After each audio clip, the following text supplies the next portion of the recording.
Hadien balami ka jing ujor na kipaj ba. Hakabaya day bat ka jing bom yo yaw number plate na katna transport. Kah nyaw trap Aceh National Movement ka Ribhoy District. Kalalej ban kenduk markmat yaw District Transport Officer ka Ribhoy.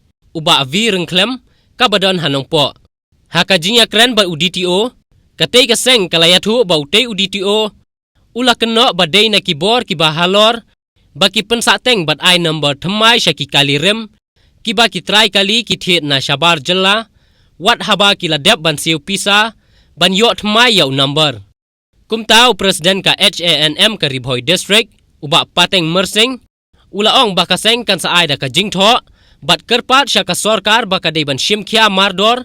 Naka benta ka jing don kam jong kitrai kali. Lengba ka neka office hanong po. Kalian jongi kaseng HNM Ribhoy District adin bangilayo ya ke komplain na upai ba kalong ba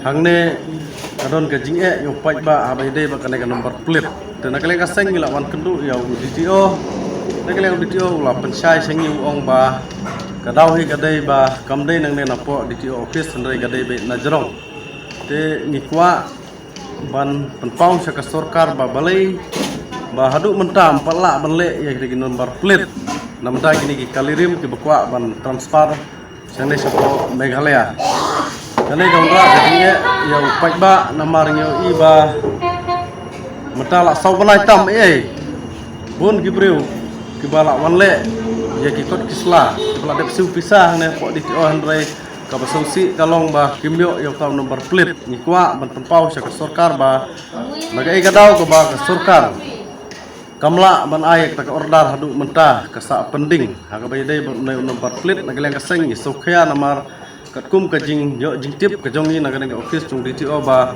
lakuno nyoko properly ki kali kidon kisa pending hadu mentala saubanai san banai kane ka manra ji gitu kali namar gidai ki kali ki ba nabar ki bakwa man transfer segane ka district kajongi hendrai ki bunsin kisa pendik ananti sengkhen namar ba kimdon ki kot kislah nama rekod kislah kila wanbu sene sapo office DTO te nikwa ban kerpat sesisin sa sarkar badalong kabala sobha ban penkloi no ban ai order na kabanta banle ya kini ki number plate jong ki kali ne ka kam nagaleng jo kaseng ngila ya keren bo DTO ban ngin sawanbu naka complain sa ka office jong DTO ban penpau sa ka sarkar ba nagai kadau ba kaja kumne ba nyimla su banyo nyau tau number plate ladang yuwan yele nang ne napo office DTO de nagleng kaseng ka tayo ko banwan gisawan bu yekne ka complain man penpau sa ka sarkar bakan dei ban simkhiano mardor yekne ka kam khnang ba kanonra ka jingsuk